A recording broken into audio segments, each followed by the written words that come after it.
A floresta onde as árvores mudavam de lugar. Um acontecimento que nunca consegui explicar. Meu nome é Daniel. Durante alguns anos, trabalhei fazendo manutenção de torres de comunicação em regiões afastadas do interior de Minas Gerais. Era um trabalho que exigia viajar bastante. Já passei por lugares onde não havia sinal de celular, energia elétrica ou sequer uma estrada de verdade. Mas existia uma região que eu sempre evitava. Uma área de mata fechada, conhecida pelos moradores como Serra do Silêncio. O nome parecia exagerado, até eu entrar naquela floresta. Tudo começou em outubro de 2021. Nossa empresa recebeu uma solicitação para verificar uma torre de comunicação que havia parado de transmitir. A torre ficava no alto de uma montanha, no meio de uma área de mata praticamente intocada. O técnico que deveria fazer o serviço comigo ficou doente na manhã da viagem. Como o problema parecia simples, decidi ir sozinho. Cheguei à entrada da floresta pouco depois das 4 da tarde. O responsável pela propriedade me entregou uma chave e apontou para uma estrada estreita. A torre fica uns 8 quilômetros depois da porteira.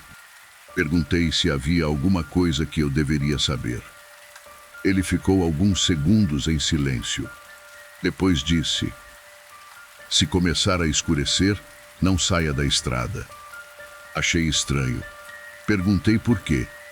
Ele apenas respondeu: "Porque lá dentro é fácil esquecer por onde você veio." Entrei na floresta. Nos primeiros quilômetros, tudo parecia normal. A estrada de terra era estreita, mas transitável. O sol ainda iluminava as árvores. Pássaros cantavam. Até que, aproximadamente 20 minutos depois, percebi que o som do motor parecia mais alto do que deveria. Parei o carro. Desliguei tudo. E ouvi. Nada. Absolutamente nada. Nem vento. Nem insetos. Nem pássaros. Era como se eu tivesse entrado em uma sala completamente fechada. Continuei dirigindo. Foi quando notei uma coisa estranha. Uma árvore enorme estava caída ao lado da estrada. Tinha o tronco partido ao meio. Passei por ela. Mais ou menos 5 minutos depois, encontrei exatamente a mesma árvore. Parei. Olhei para trás. A estrada parecia reta. Eu tinha certeza de que não havia como ter dado uma volta. Continuei. Alguns minutos depois, a árvore apareceu novamente. Dessa vez do outro lado da estrada. Desci do carro. Fui até ela. O tronco tinha uma marca muito específica.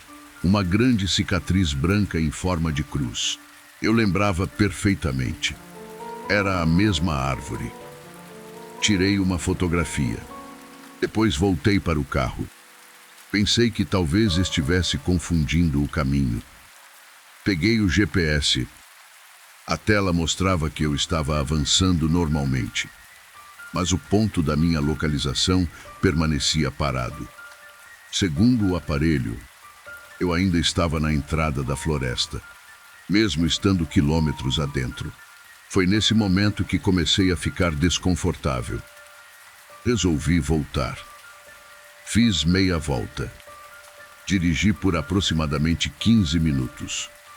Então encontrei uma placa. Torre 3 km. Aquilo me confundiu.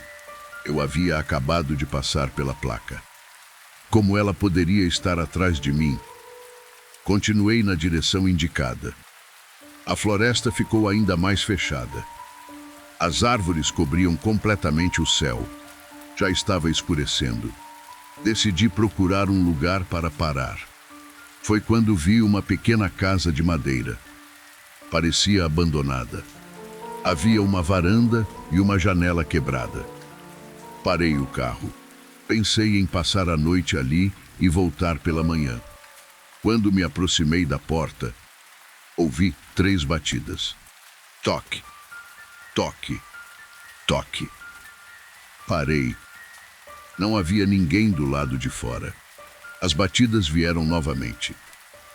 Só que dessa vez, de dentro da casa. Toque, toque, toque. Não entrei. Voltei correndo para o carro. Liguei o motor. Nesse instante, os faróis iluminaram alguma coisa na estrada. Uma pessoa. Estava parada a uns 50 metros. De costas para mim. Era um homem muito magro. Vestia uma camisa branca. Fiquei olhando. Ele não se mexia. Buzinei. Nada. Buzinei novamente. O homem começou a andar, mas não para frente. Ele caminhava de costas, lentamente, sem virar a cabeça. Continuei observando. Quando chegou perto de uma árvore, simplesmente desapareceu. Não correu. Não entrou na mata. Desapareceu. Fiquei alguns segundos dentro do carro, sem conseguir respirar direito. Então ouvi uma batida no vidro. Virei rapidamente. Não havia ninguém. Outra batida. Dessa vez no teto. Depois outra. E outra. Algo estava andando sobre o carro. As marcas de peso começaram a aparecer no teto, como se alguém estivesse caminhando sobre ele. Liguei o carro e acelerei. Não olhei para trás. Durante vários minutos dirigi sem saber para onde estava indo. Então vi uma luz. Parecia ser a torre. Finalmente. Estacionei. Peguei minhas ferramentas e subi. A torre estava completamente normal. Nenhum dano, nenhuma peça queimada. O equipamento estava funcionando. O problema simplesmente não existia. Foi quando meu rádio começou a transmitir. A voz era fraca, cheia de interferência. Daniel, parei. A voz repetiu. Daniel. Era a minha própria voz. Olhei para o rádio. Tem alguém aí? A resposta veio imediatamente. Não desça. Meu coração disparou. Quem está falando? Silêncio. Depois minha própria voz respondeu. Você ainda não chegou. Fiquei completamente imóvel. Desliguei o rádio. Naquele momento, ouvi um barulho vindo da floresta. Galhos quebrando. Depois passos. Muitos passos. Corri para a caminhonete. Quando liguei os faróis, vi dezenas de pessoas paradas entre as árvores. Todas estavam imóveis. Todas de costas. Todas vestindo roupas claras. Algumas pareciam crianças. Outras eram adultas. Nenhuma se mexia. Pisei no acelerador. A estrada parecia diferente. As árvores estavam mais próximas. E então aconteceu algo que até hoje não consigo explicar. Eu passei pela mesma árvore. Aquela com a cicatriz em forma de cruz. Mas dessa vez, havia alguém sentado sobre o tronco. Era o homem da camisa branca. Ele estava olhando diretamente para mim. Continuei dirigindo. Não parei. Alguns minutos depois vi a porteira. Saí da floresta. Olhei o relógio e congelei. Eu havia entrado na mata às 4 da tarde. Meu relógio marcava 4h23. Da manhã seguinte, mais de 12 horas haviam desaparecido. Eu não lembrava de absolutamente nada. O responsável pela propriedade estava esperando na entrada. Quando me viu, ficou pálido. Perguntei o que tinha acontecido. Ele perguntou: Você entrou sozinho? Respondi que sim. Ele ficou em silêncio. Depois perguntou: Encontrou a casa? Meu corpo inteiro gelou. Que casa? Ele apontou para a floresta. Aquela que não existe mais. Perguntei o que ele queria dizer. Então contou que, muitos anos atrás, havia uma pequena comunidade naquela região. Uma noite, um incêndio destruiu várias casas. Muitas pessoas morreram. A área foi abandonada. Segundo ele, uma das casas queimadas ficava exatamente onde eu tinha parado. Perguntei sobre a torre. Ele respondeu que a torre havia sido construída décadas depois. Mas havia um detalhe. A torre nunca havia apresentado problema algum. Nenhuma falha.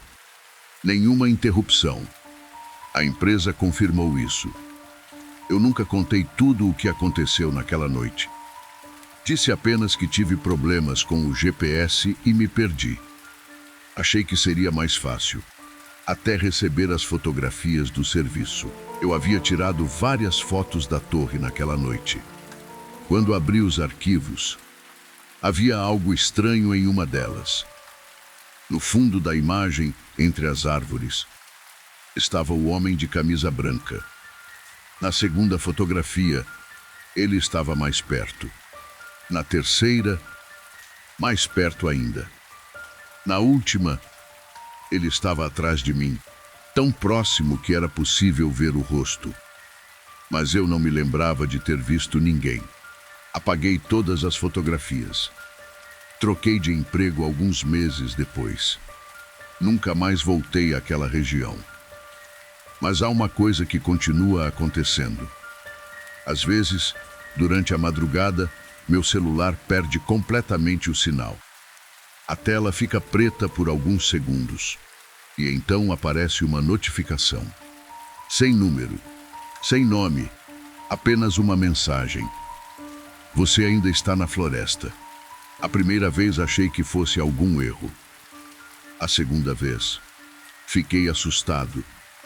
Na terceira, a mensagem veio acompanhada de uma fotografia. Era uma imagem da estrada onde eu havia entrado naquela noite. A fotografia parecia ter sido tirada recentemente. E havia alguém parado no meio da estrada.